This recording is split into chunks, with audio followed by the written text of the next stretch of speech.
Yeah, so how am I doing? Yeah, good. So today's like 130 kilometers, and I can't think about the next day. I just got to think about today and conquering today. A lot of work ahead of me, and just trying to literally just take it one day. Just think about the day right ahead. I mean, I'm nobody, man. I'm just a normal guy who just had a tragedy in my life. God blessed me with an amazing wife, and God blessed us with three beautiful, amazing children, Hosanna, Pierce, and Luke.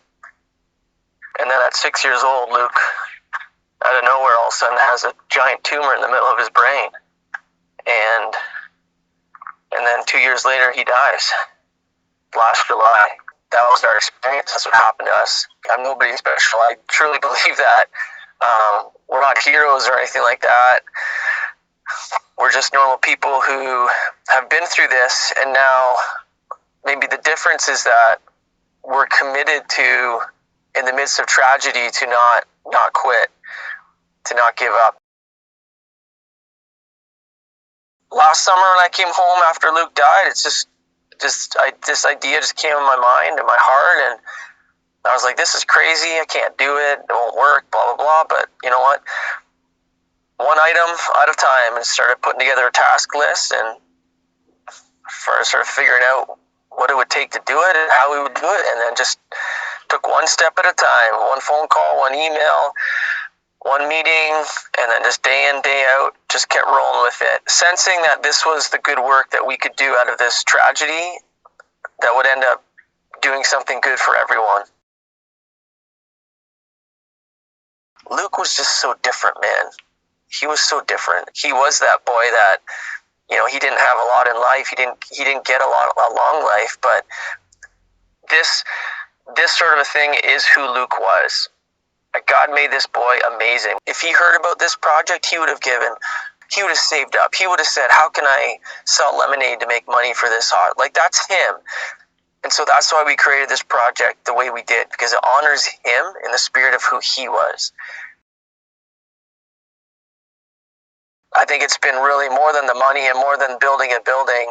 What I've seen especially the last couple of weeks, just messages pouring in and things like that, is like, this is really impacting people's hearts, especially people that are grieving and have lost. And so many people are grieving and have lost, but they have no hope.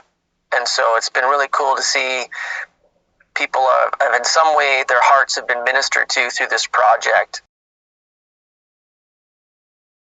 Well, I hope people just get to be a part of it. Everyone has an opportunity to contribute and be able to walk through those doors and say, hey, you know what? I remember when we built this thing. I remember that crazy lunatic guy who biked across Canada. And I think for people to walk through the doors of a hospice one day and to be able to be proud for the right kind of thing, I think that's what people can get from a project like this.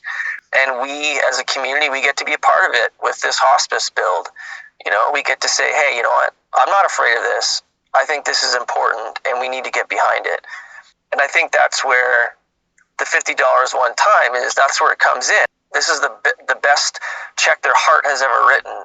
And I think that's something that people can then be proud of and say, hey, we love people here in our community, and we want to care for them in this time. And our family, we were blessed by having that in Brantford, but obviously we need one close here to home. So August 23rd would be a pretty important date for people if they can save it. We're putting together like a big homecoming event. I'll just give you the basics right now, but just watch within the next week or so.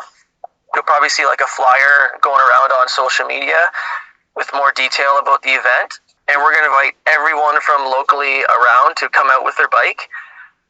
And we're going to do the last 7.5 kilometer ride together as a community.